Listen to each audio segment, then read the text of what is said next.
Everybody, what's up? It's your boy Sebastian LaRon, Top of the Line Entertainment, Off the Block Productions. And today I'm on my way home and I'm sitting in traffic, and I hate traffic. Like, I hate it, right? Everybody knows, or anybody that knows me knows I hate traffic. But it gives me some time to think. And one of the things that I was thinking about just now as I'm sitting in traffic, and I'm holding up the camera so you guys can see it, it's pretty bad.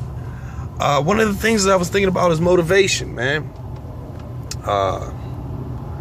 It's a way out of our traps. And what do we use to get out of our traps? We have to be motivated, right? And I bring up hating traffic because I use it as a motivation. Motivation to work harder and do better, so I get to a point where I don't have to sit in traffic.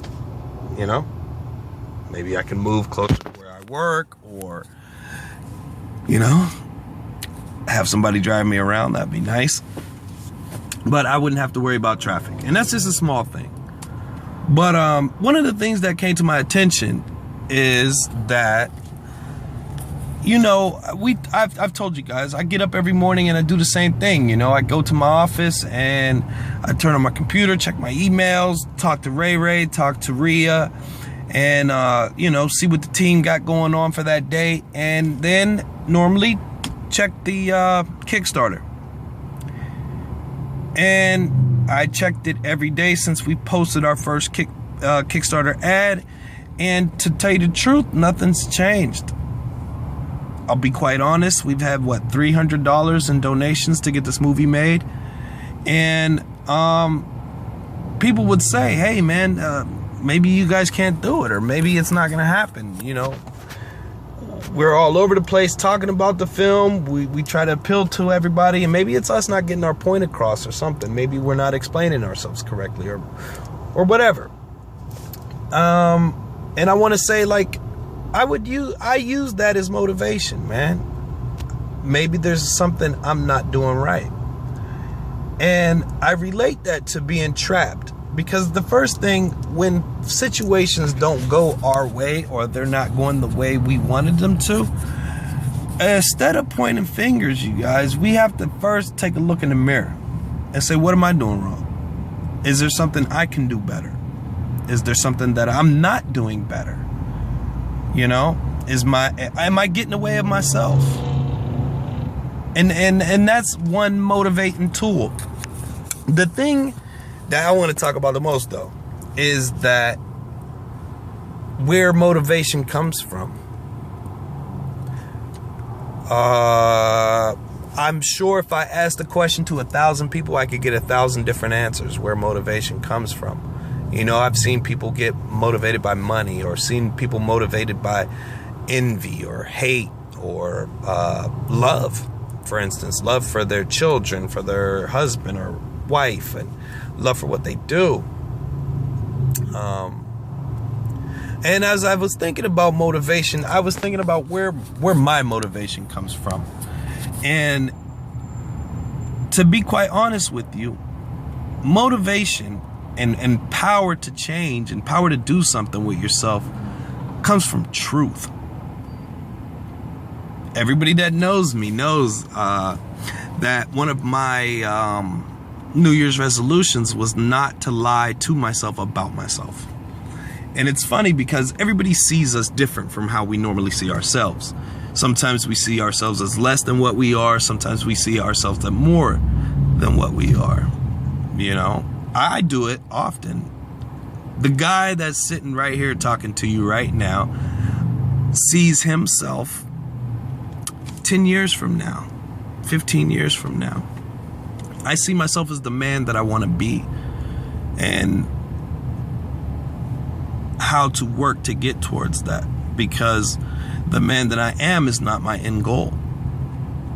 You know, I've done drastic changes in my life. Drastic changes, but I'm still not to where I want to be. And the truth about the situation is what I use as motivation. A lot of people know my story, how I quit a really lucrative job to be a dream chaser. just to do this full time, to give all my time and energy to making films. And it's because it makes me happy. And that's the truth about the situation. I would be miserable doing anything else. My little cousin Bob, if you're watching this, what's up, Bob? Love you, man. He will tell you, when him and I were in prison together and he was my cellmate, one of the avenues that I used to deal with doing my time was to write screenplays. And he will tell you, I was up all night, every night, writing scripts. And I even read Bob my Oscar acceptance speech. And to tell you the truth, and I don't want to take anything away from anybody, prison is bad. Man, being in prison sucks.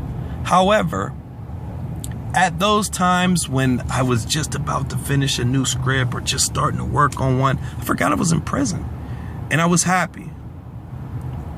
When you're doing the thing that you love to do, and when you've told yourself the truth about who you are, your physical location will not matter. Where you are will not matter, because the truth about the situation is you're doing what God intended you to do. Everybody has a hope and everybody has a dream. Everybody has an inkling. Those things that we wanted to be as a child, those our dreams are given to us, man. And that's when you're using your God-given gifts to their full abilities, is when you'll be happy. I'm not a rich man. I can't green light a film. I can't walk into Paramount Studios and say, hey, make this. I can't do any of that. But every night I go to sleep happy, man, because I'm doing what I love to do. It's been said, and I know you heard this before, but do what you love to do and the money will come. And I'm a true believer of that. But it only comes from truth, man. You know, we convince ourselves of a million different things every day. We convince ourselves that we're this, or we convince ourselves that we're that. You know, there has been times I convinced myself I was the biggest drug dealer in the world, or times I convinced myself I was the biggest gangbanger in the world. You know, and other lies that I've told myself about myself when it wasn't who I am. It wasn't the truth. And that's where our motivation to change will come from, once we tell ourselves the truth about who we are. The power will come with truth, man. It's said in the Bible, and if you're not a Christian, if you're not a believer, I'm not trying to offend you or anything like that, but Jesus said the truth will set you free, and it's true, man. You know, I just want to appeal to you guys. I just want to talk to the people who are feeling trapped in their situations right now. The people who were in the same situation as I was, or worse. The people who go to 9-to-5 jobs that they hate and are miserable with. The people who want to do something better.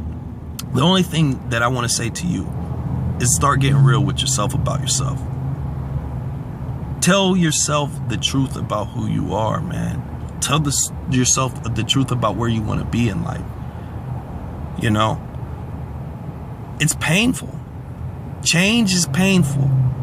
It's hard. Fear of the unknowing is even worse. You know, I've heard it said that I at times was a waste of talent and scared of success. And to be honest with you, I was. For a lot of years, you know, because in order to reach the success that you want in life, you have to step outside of your comfort zone and do things that you're not or haven't been doing. You have to step out on a limb. And then you have to be willing to face the ridicule, face the naysayers, face the people that say, hey man, what are you doing? I told you so. You're going to slip and fall a bunch of times. You're not going to get it right the first time. You know, you're going to want to fall back on what you know, what's comfortable, even when it's not making you happy. We do it because it's comfortable.